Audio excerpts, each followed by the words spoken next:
You're now watching the Danny Mac Podcast on the BetRivers Network. Whatever happens when we see the Bears next in 2025, we can count on this much. There will be no Thomas Brown. There will be no more of the bunch formation, three receivers. What did they call it? What was the in Varsity Blues, the oop-de-oop offense, where you got receivers all bunched up and DJ Moore is going to get a screen pass. And they're going to lose yards because Roma Dunze isn't going to hold a block. Oh, man. Hey, the Bears won. Why am I so negative? Bear down, Chicago Bears. I'm Dan McNeil, and you're listening to the Danny Mac Podcast. Those of you who are watching on YouTube, thank you for doing so. The Bears end their 11-game losing streak against Green Bay. I didn't think Cairo Santos was going to make that 51.5-yard field goal as time expired. 24-22.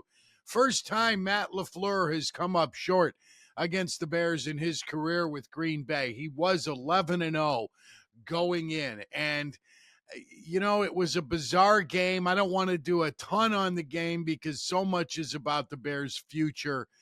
And so much is about Caleb Williams and whether these last 4 weeks, three of the last 4 games have been bad.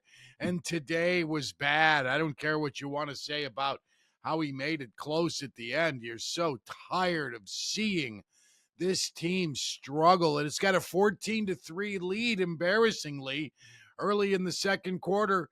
And the Bears have -4 yards of offense. I loved that graphic. With an 11-point lead, they had -4 yards of offense. So not a ton on this game, but what a garbage game. What a terrible game from both teams. When Jordan Love gets hurt with that little Brett Favre type push pass, when he jammed his wrist and he can't play, he can't grip the ball. And on comes Malik Willis, who did a nice job back in September filling in for Love. And then he hurts himself on the long bomb that set up the 21-yard touchdown run by Emmanuel Wilson. Wilson, by the way, 14 carries, 73 yards. Chris Brooks also very effective on the ground after they gave Josh Jacobs just a little bit of work. 6 carries for Jacobs, 44 yards and a touchdown. Brooks had 8 carries, 59 yards with a long run of 23. Green Bay ran all over Chicago today with 183 yards and 2 touchdowns, averaging 5.5 yards a carry. But Malik Willis unable to throw with any degree of effectiveness on the Packers' 2-point conversion, so they're still trailing. And then they get the lead on the bomb field goal. They get their 55-yard field goal. Everything's going the Packers' way, right? They're going to win this thing. I thought they were going to win it. I really did think for sure Green Bay's going to win this thing.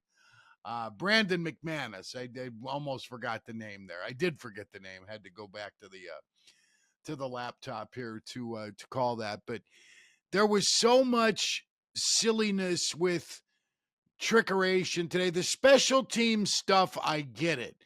You're going to beat a team like Green Bay. It's going to take some trickeration. And they did that very nicely when they had the misdirection on the return and Josh Blackwell has the 94-yard return after the DJ Moore fake. That was a very, very well-designed play. It was a smart play. Then they had a fake reverse later, and it didn't go anywhere.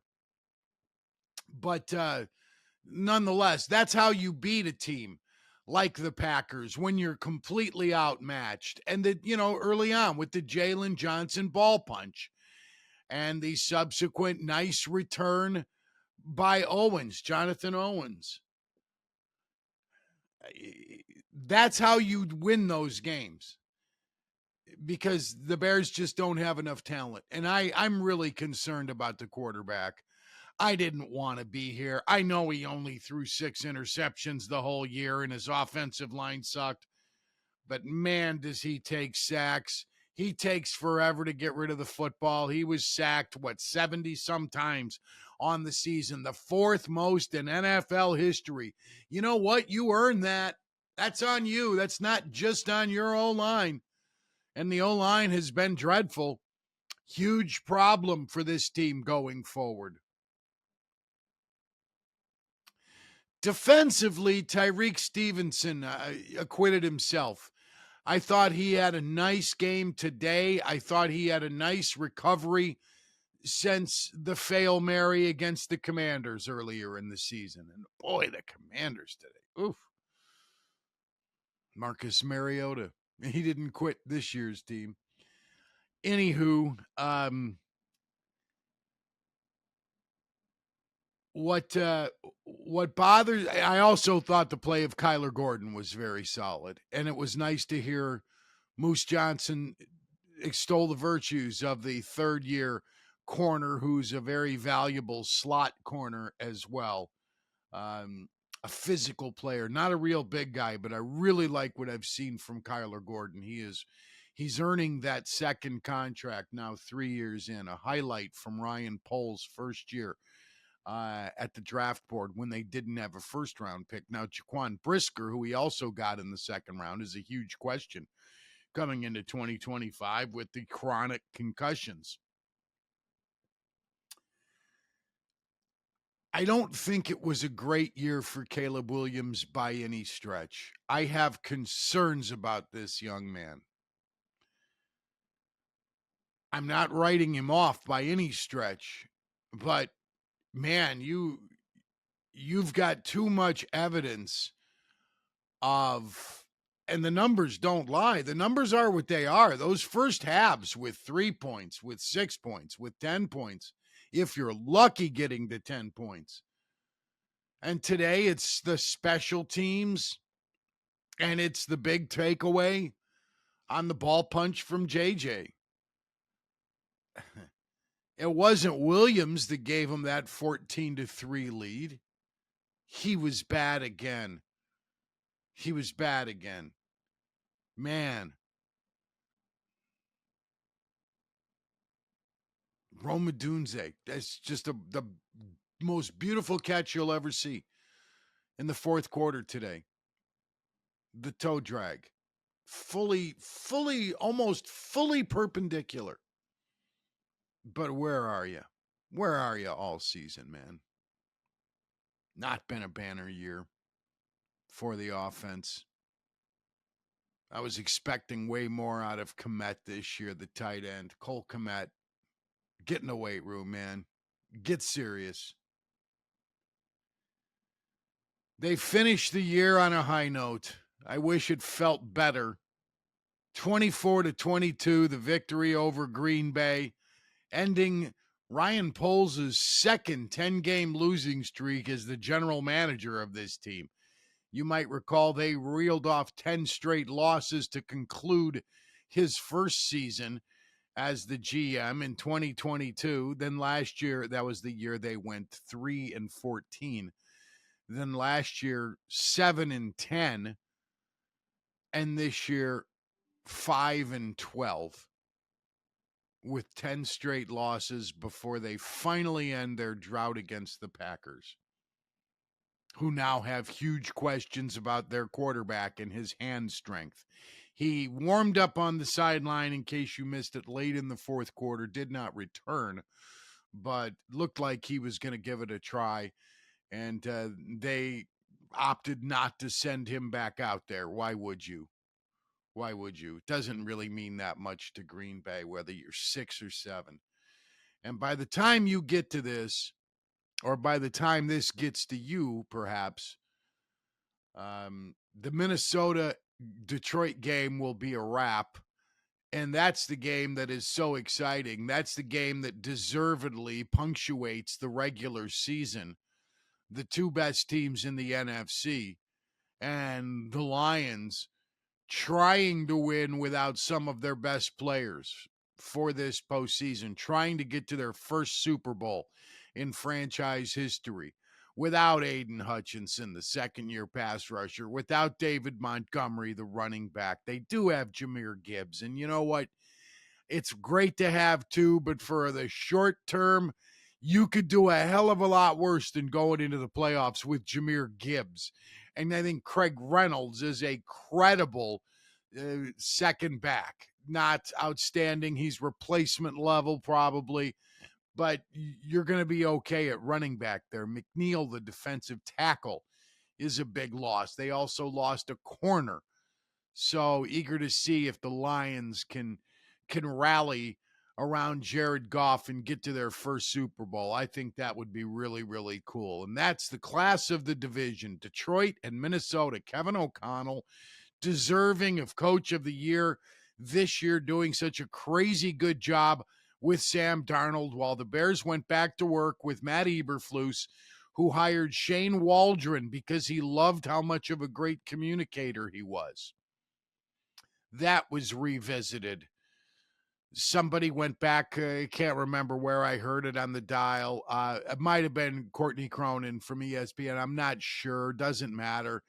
Went back and listened to Matt Eberflus in July and August when he was talking about how Shane Waldron was such a good communicator. And Shane Waldron was so awkward, so clunky, not just with media, but with his athletes. There was no sign of leadership and communication skills with Waldron. And Matt Eberflus popped him. What was it, after the 9th week of the season, I think? Bears start 4-2. Then they reel off 10 straight losses until today.